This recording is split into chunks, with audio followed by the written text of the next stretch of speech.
KaraokeBooks. The Memoirs of Sherlock Holmes. Written by Arthur Conan Doyle. Audiobook.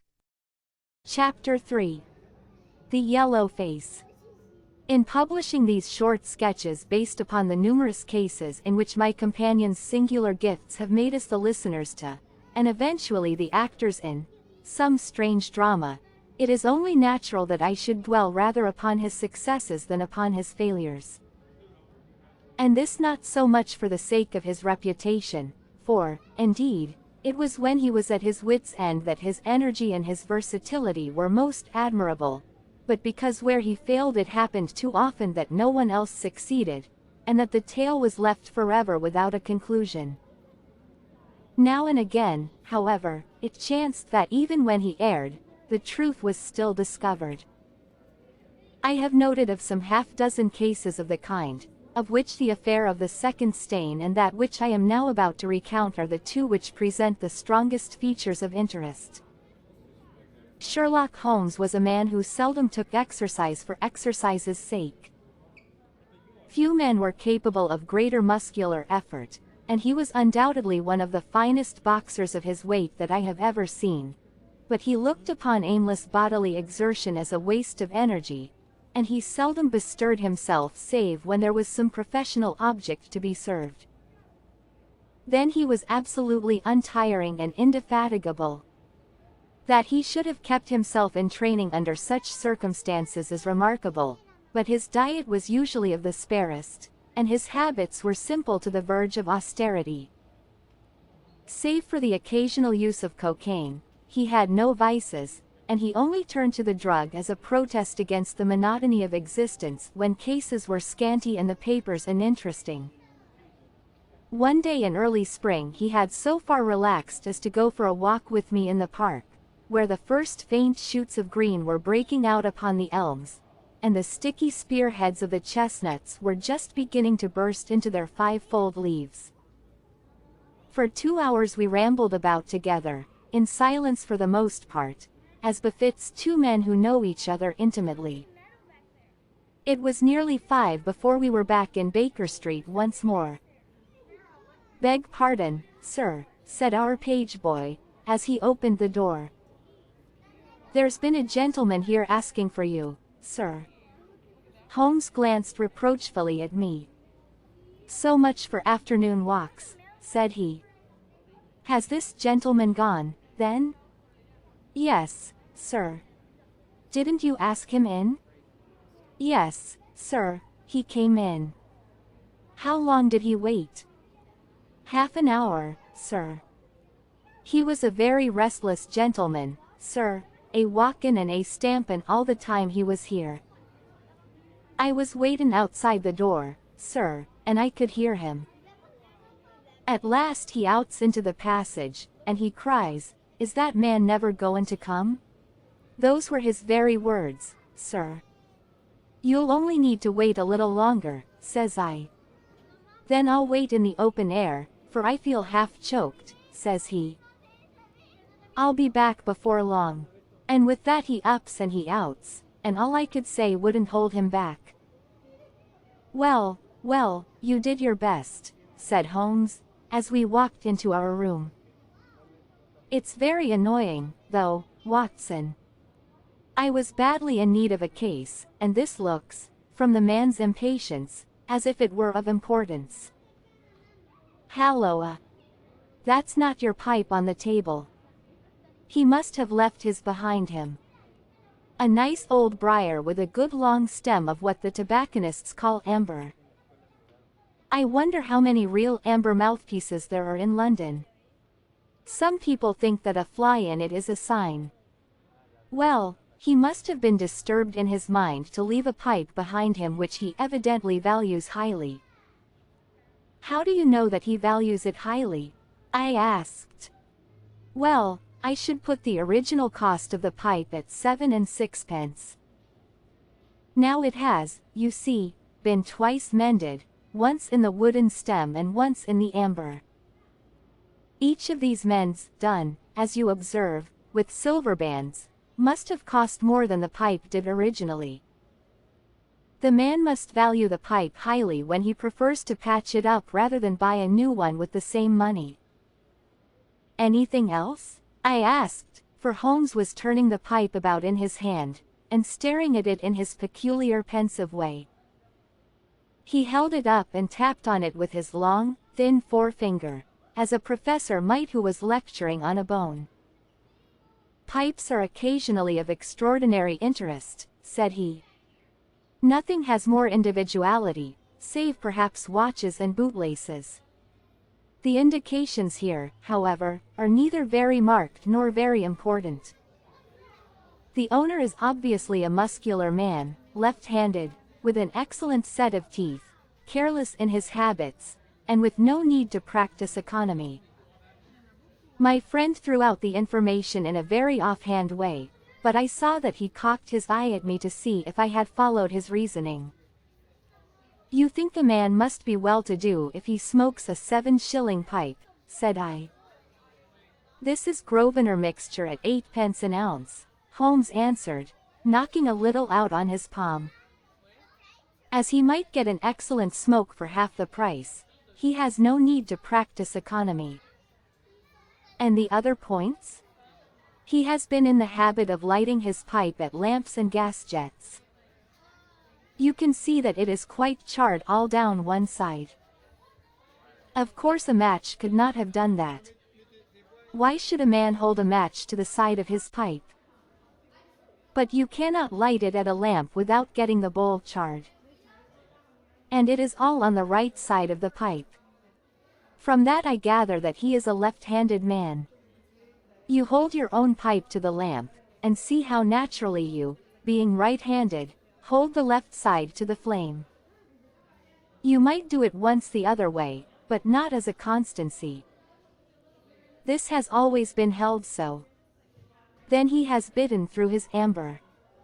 It takes a muscular, energetic fellow, and one with a good set of teeth, to do that. But if I am not mistaken I hear him upon the stair, so we shall have something more interesting than his pipe to study. An instant later our door opened, and a tall young man entered the room. He was well but quietly dressed in a dark gray suit, and carried a brown wide awake in his hand. I should have put him at about 30, though he was really some years older. I beg your pardon, said he, with some embarrassment, I suppose I should have knocked. Yes, of course I should have knocked. The fact is that I am a little upset, and you must put it all down to that. He passed his hand over his forehead like a man who is half-dazed, and then fell rather than sat down upon a chair. I can see that you have not slept for a night or two, said Holmes, in his easy, genial way. That tries a man's nerves more than work, and more even than pleasure. May I ask how I can help you? I wanted your advice, sir. I don't know what to do and my whole life seems to have gone to pieces. You wish to employ me as a consulting detective? Not that only. I want your opinion as a judicious man, as a man of the world. I want to know what I ought to do next. I hope to God you'll be able to tell me. He spoke in little, sharp, jerky outbursts, and it seemed to me that to speak at all was very painful to him, and that his will all through was overriding his inclinations. It's a very delicate thing, said he. One does not like to speak of one's domestic affairs to strangers. It seems dreadful to discuss the conduct of one's wife with two men whom I have never seen before. It's horrible to have to do it. But I've got to the end of my tether, and I must have advice. My dear Mr. Grant Munro, began Holmes. Our visitor sprang from his chair. What?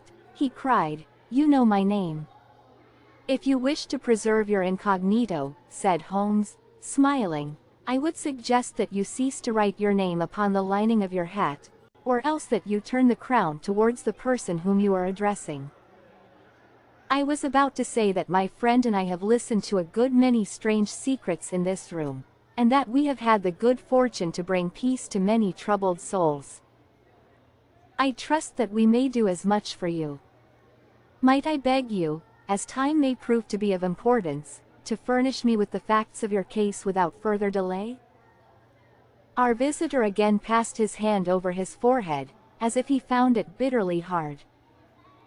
From every gesture and expression I could see that he was a reserved, self-contained man, with a dash of pride in his nature, more likely to hide his wounds than to expose them.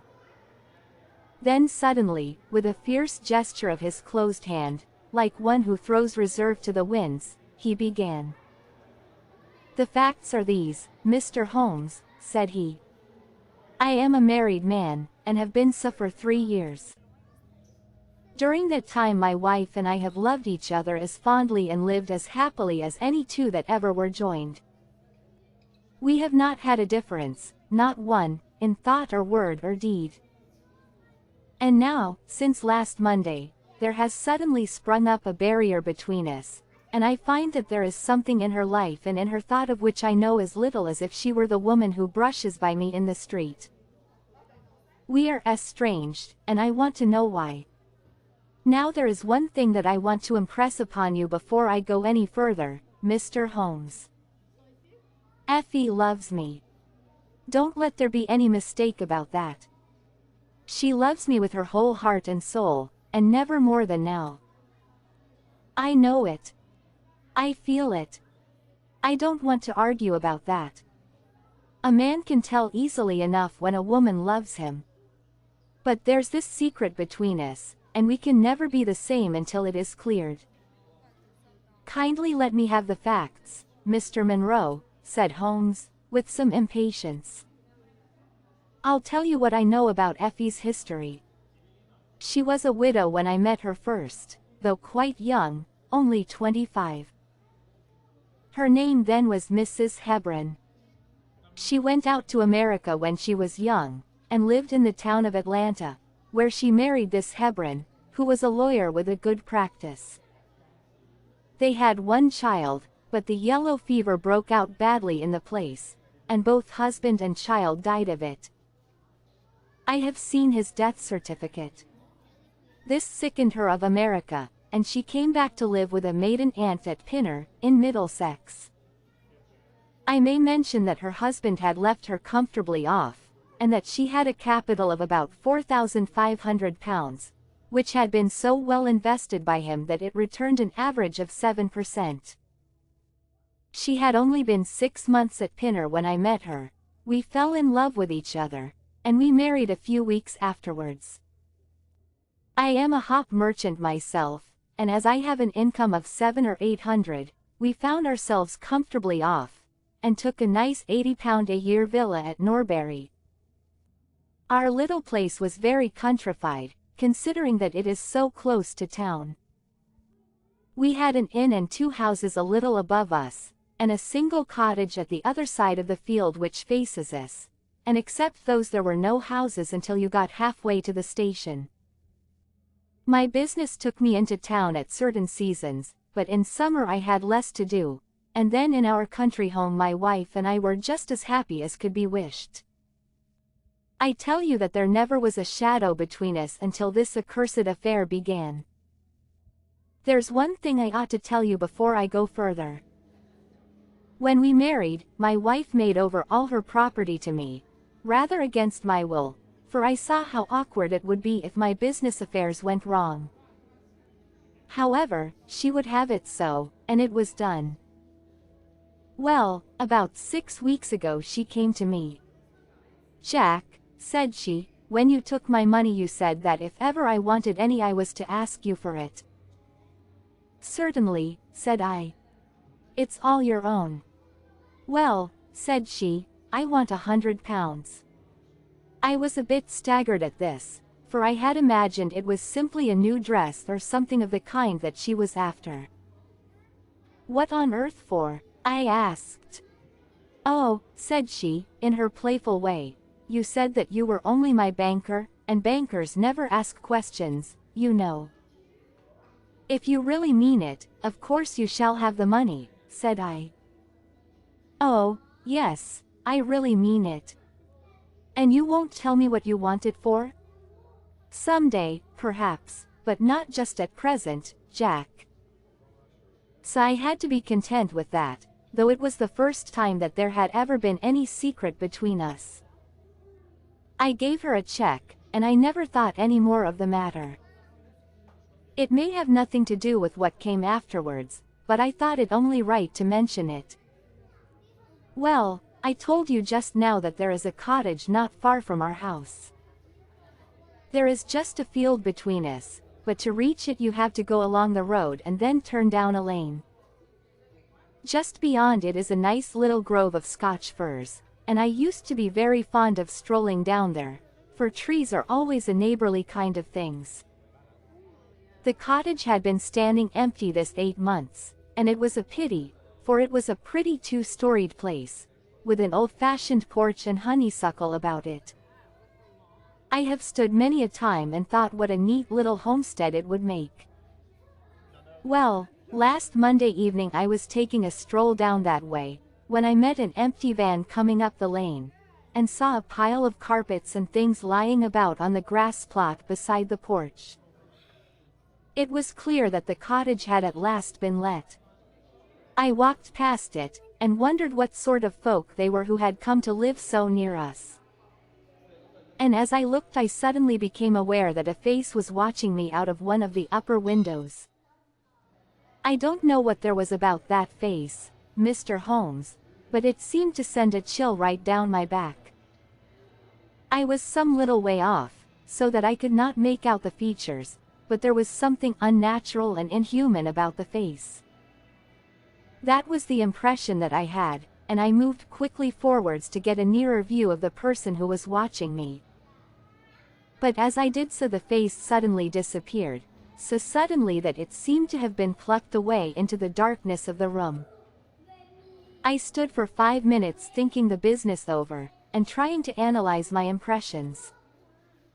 I could not tell if the face were that of a man or a woman. It had been too far from me for that. But its color was what had impressed me most. It was of a livid chalky white, and with something set and rigid about it which was shockingly unnatural. So disturbed was I that I determined to see a little more of the new inmates of the cottage. I approached and knocked at the door, which was instantly opened by a tall, gaunt woman with a harsh, forbidding face. "What may you be wantin'?" she asked, in a northern accent. "I am your neighbor over yonder," said I, nodding towards my house. "I see that you have only just moved in, so I thought that if I could be of any help to you in any—" "Aye, we'll just ask ye when we want ye," said she, and shut the door in my face. Annoyed at the churlish rebuff, I turned my back and walked home. All evening, though I tried to think of other things, my mind would still turn to the apparition at the window and the rudeness of the woman. I determined to say nothing about the former to my wife, for she is a nervous, highly strung woman, and I had no wish that she would share the unpleasant impression which had been produced upon myself. I remarked to her, however, before I fell asleep, that the cottage was now occupied, to which she returned no reply. I am usually an extremely sound sleeper. It has been a standing jest in the family that nothing could ever wake me during the night. And yet somehow on that particular night, whether it may have been the slight excitement produced by my little adventure or not I know not, but I slept much more lightly than usual. Half in my dreams I was dimly conscious that something was going on in the room, and gradually became aware that my wife had dressed herself and was slipping on her mantle and her bonnet.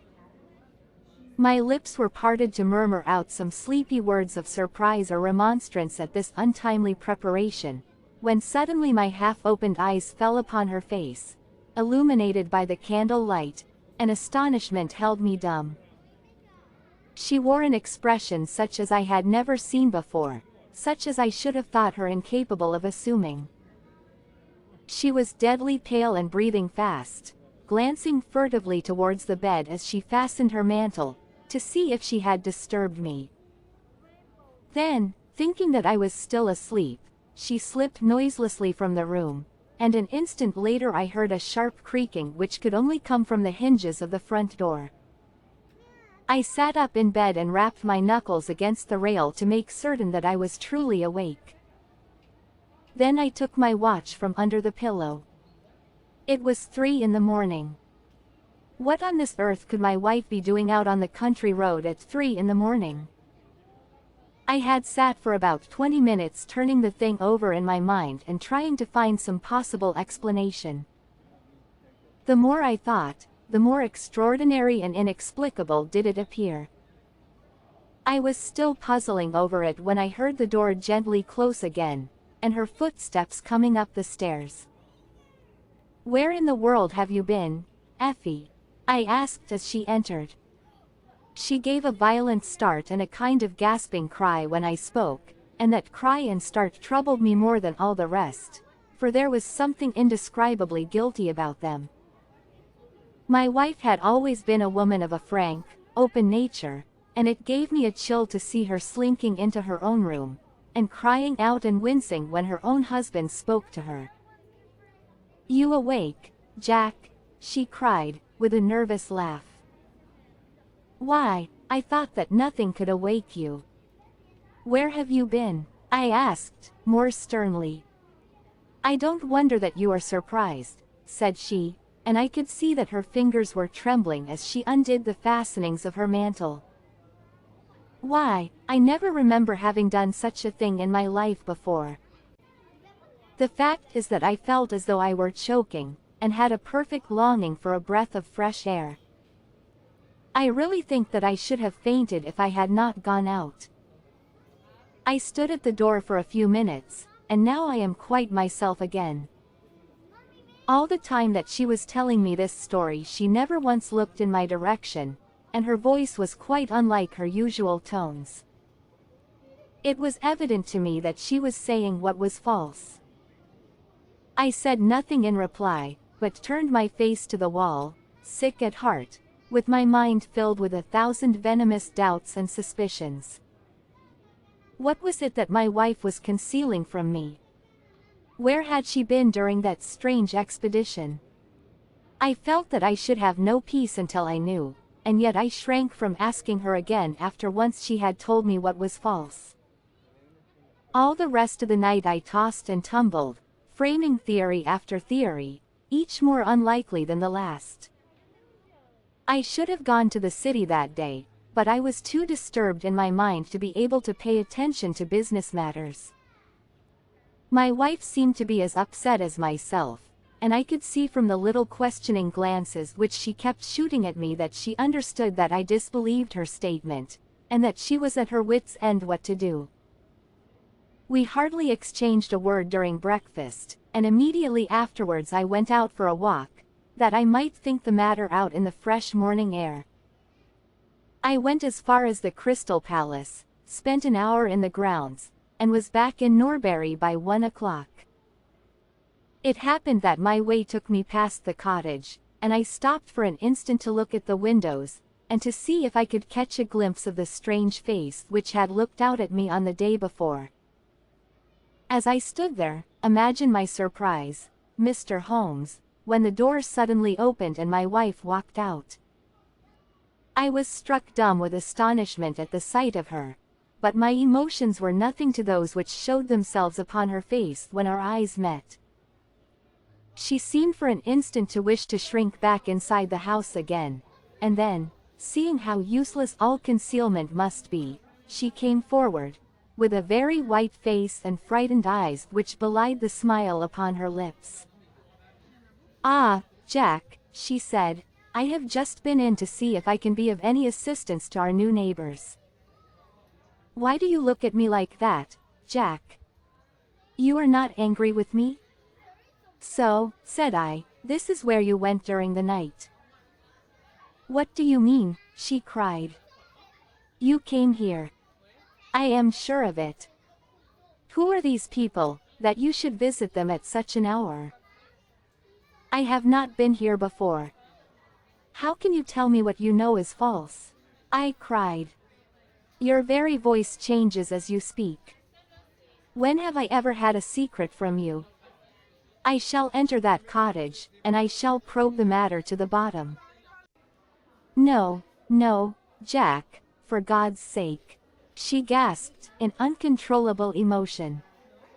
Then, as I approached the door, she seized my sleeve and pulled me back with convulsive strength. I implore you not to do this, Jack, she cried. I swear that I will tell you everything someday, but nothing but misery can come of it if you enter that cottage. Then, as I tried to shake her off, she clung to me in a frenzy of entreaty. Trust me, Jack, she cried. Trust me only this once. You will never have cause to regret it. You know that I would not have a secret from you if it were not for your own sake. Our whole lives are at stake in this. If you come home with me, all will be well. If you force your way into that cottage, all is over between us. There was such earnestness, such despair, in her manner that her words arrested me, and I stood irresolute before the door. I will trust you on one condition, and on one condition only, said I at last. It is that this mystery comes to an end from now. You are at liberty to preserve your secret, but you must promise me that there shall be no more nightly visits, no more doings which are kept from my knowledge. I am willing to forget those which are past if you will promise that there shall be no more in the future. I was sure that you would trust me, she cried, with a great sigh of relief. It shall be just as you wish. Come away, oh, come away up to the house. Still pulling at my sleeve, she led me away from the cottage. As we went I glanced back, and there was that yellow livid face watching us out of the upper window. What link could there be between that creature and my wife? Or how could the coarse, rough woman whom I had seen the day before be connected with her? It was a strange puzzle, and yet I knew that my mind could never know ease again until I had solved it. For 2 days after this I stayed at home, and my wife appeared to abide loyally by our engagement, for, as far as I know, she never stirred out of the house.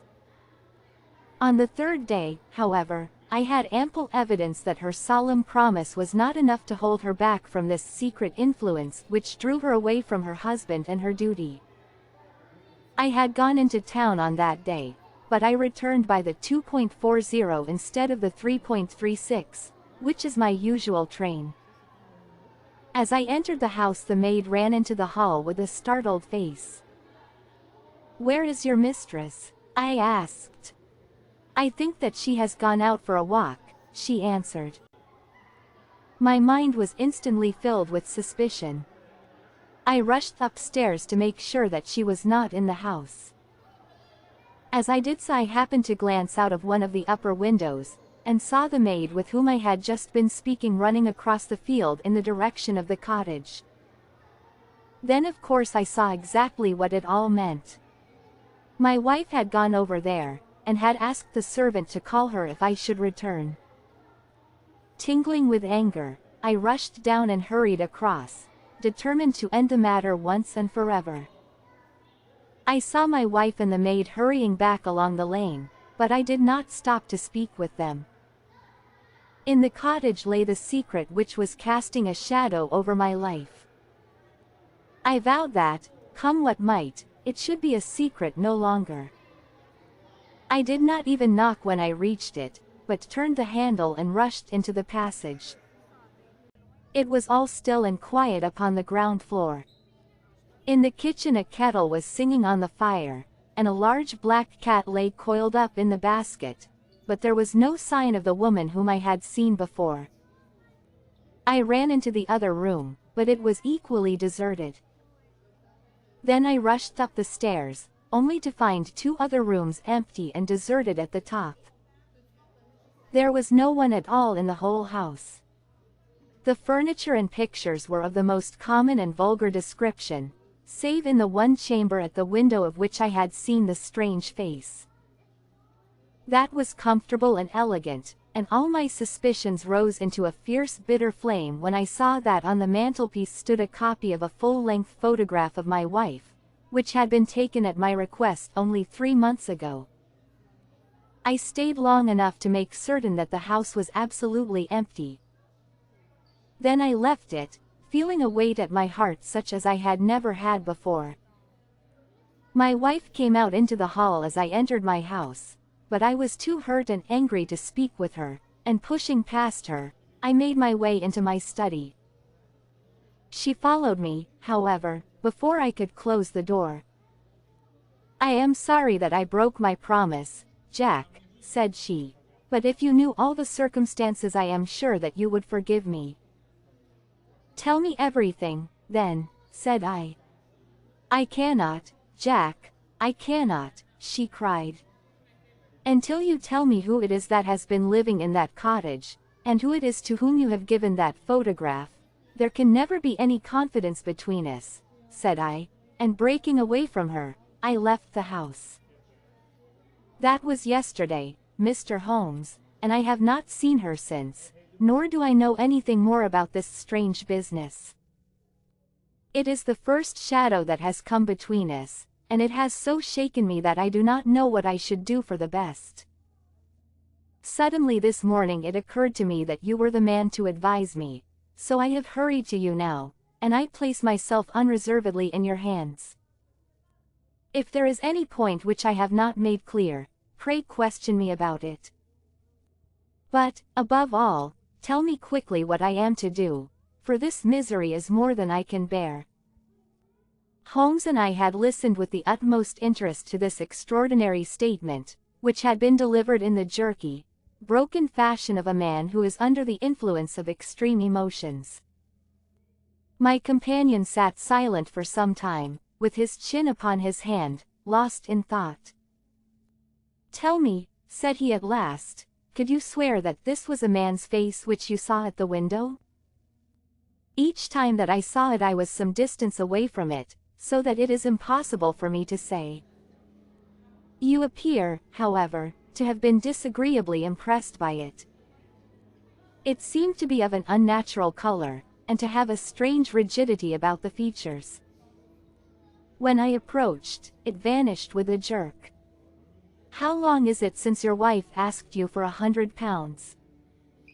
"Nearly 2 months." "Have you ever seen a photograph of her first husband?"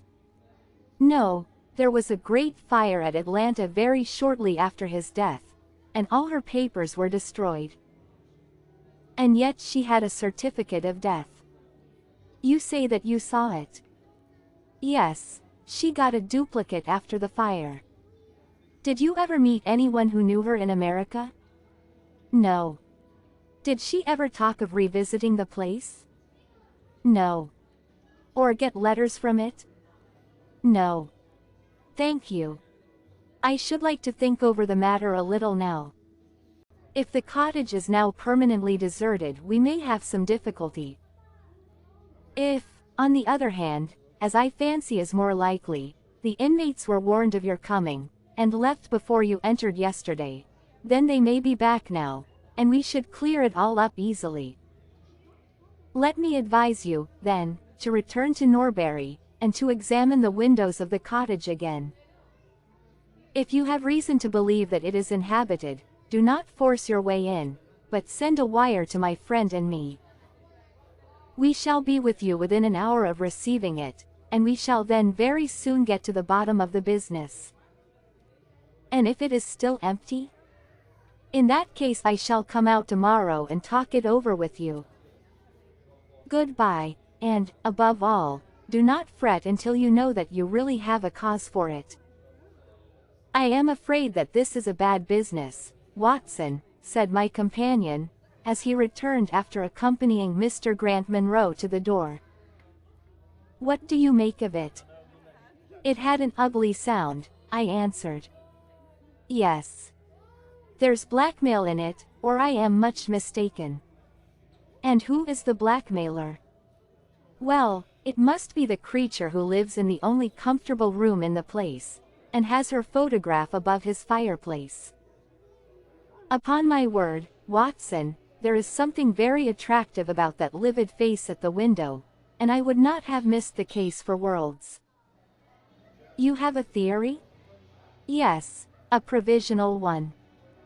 But I shall be surprised if it does not turn out to be correct. This woman's first husband is in that cottage."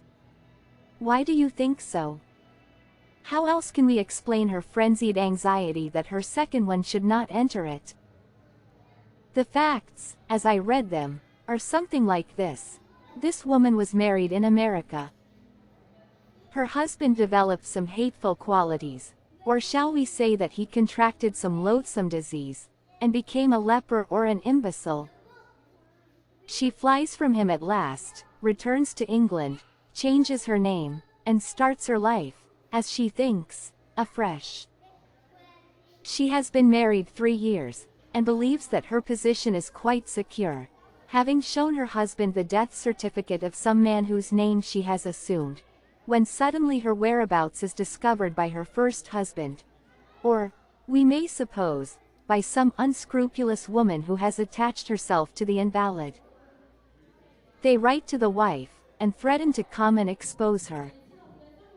She asks for £100, and endeavors to buy them off. They come in spite of it, and when the husband mentions casually to the wife that there are newcomers in the cottage, she knows in some way that they are her pursuers. She waits until her husband is asleep, and then she rushes down to endeavor to persuade them to leave her in peace.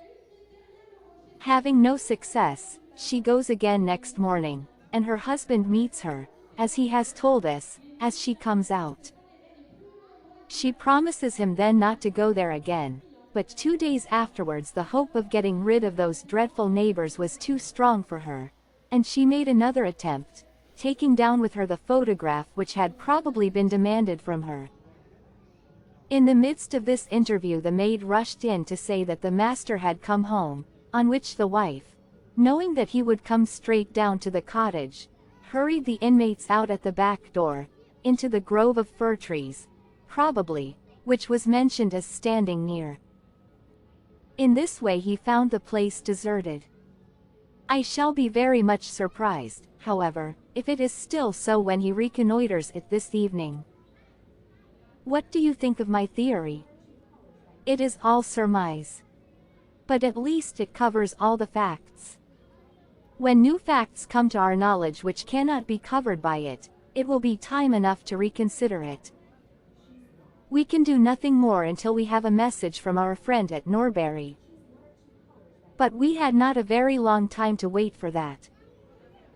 It came just as we had finished our tea. The cottage is still tenanted, it said. Have seen the face again at the window. Will meet the 7 o'clock train, and will take no steps until you arrive.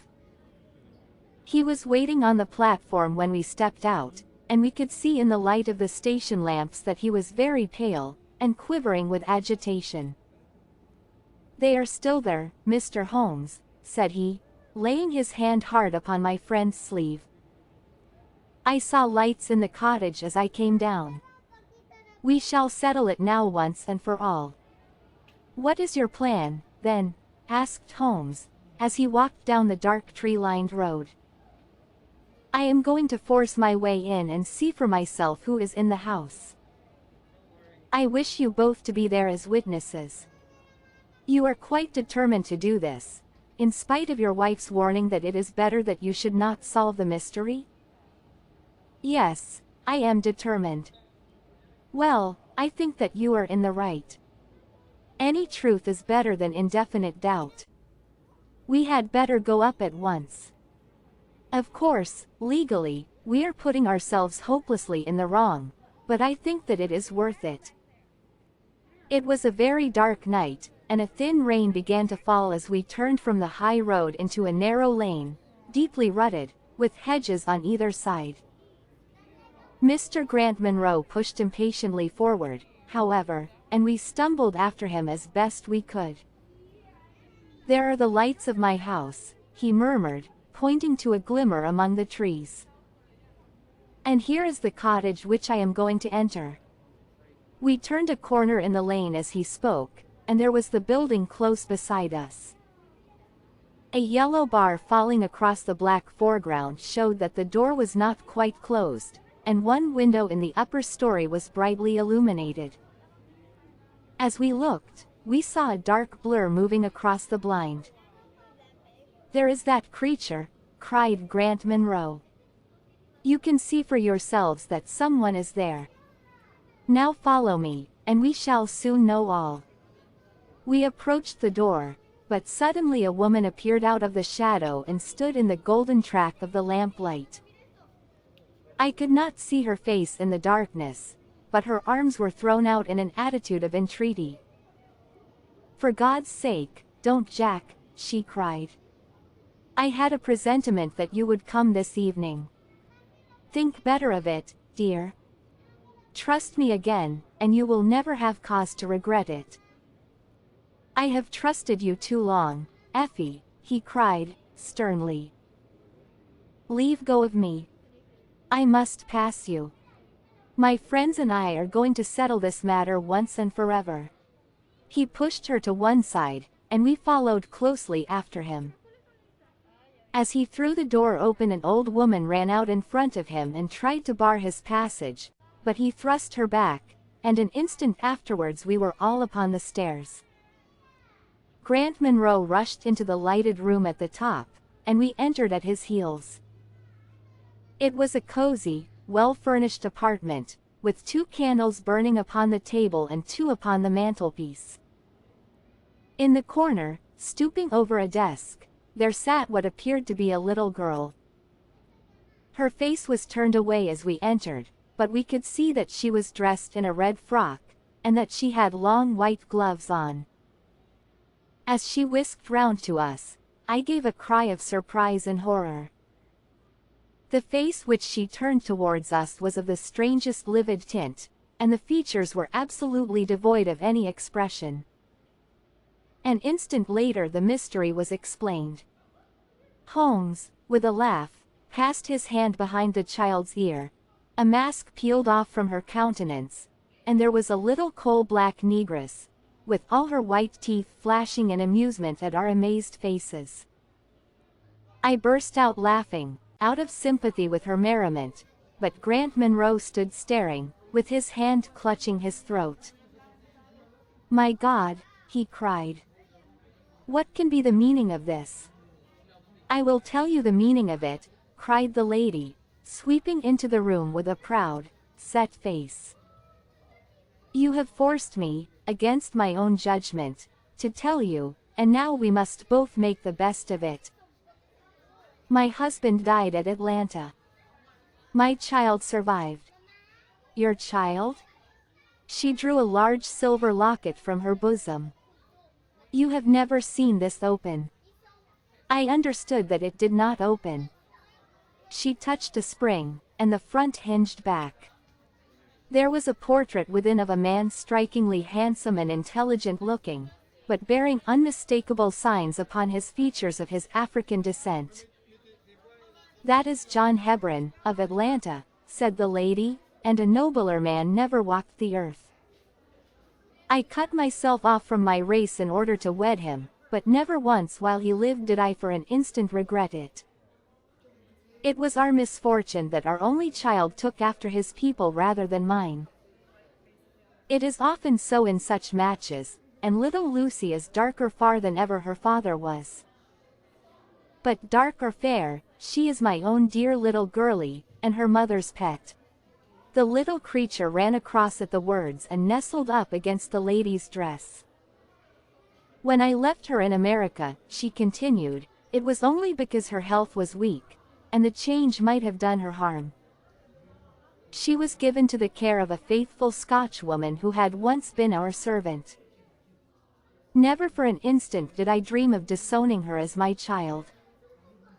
But when chance threw you in my way, Jack, and I learned to love you, I feared to tell you about my child. God forgive me, I feared that I should lose you, and I had not the courage to tell you. I had to choose between you, and in my weakness I turned away from my own little girl. For 3 years I have kept her existence a secret from you, but I heard from the nurse, and I knew that all was well with her. At last, however, there came an overwhelming desire to see the child once more. I struggled against it, but in vain. Though I knew the danger, I determined to have the child over, if it were but for a few weeks.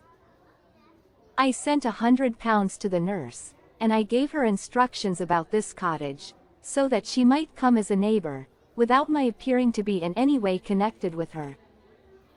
I pushed my precautions so far as to order her to keep the child in the house during the daytime, and to cover up her little face and hands so that even those who might see her at the window should not gossip about there being a black child in the neighborhood. If I had been less cautious, I might have been more wise, but I was half crazy with fear that you should learn the truth. It was you who told me first that the cottage was occupied.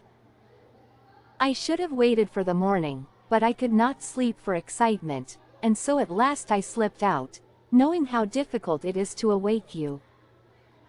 But you saw me go, and that was the beginning of my troubles. Next day you had my secret at your mercy, but you nobly refrained from pursuing your advantage. 3 days later, however, the nurse and child only just escaped from the back door as you rushed in at the front one. And now tonight you at last know all, and I ask you what is to become of us, my child and me. She clasped her hands and waited for an answer. It was a long 10 minutes before Grant Monroe broke the silence, and when his answer came it was one of which I love to think. He lifted the little child, kissed her, and then, still carrying her, he held his other hand out to his wife and turned towards the door. "We can talk it over more comfortably at home," said he. "I am not a very good man, Effie, but I think that I am a better one than you have given me credit for being." Holmes and I followed them down the lane, and my friend plucked at my sleeve as we came out. "I think," said he, "that we shall be of more use in London than in Norbury." Not another word did he say of the case until late that night, when he was turning away, with his lighted candle, for his bedroom. "Watson," said he, "if it should ever strike you that I am getting a little overconfident in my powers, or giving less pains to a case than it deserves, kindly whisper, 'Norbury,' in my ear, and I shall be infinitely obliged to you." If you liked what you heard, please subscribe to the channel.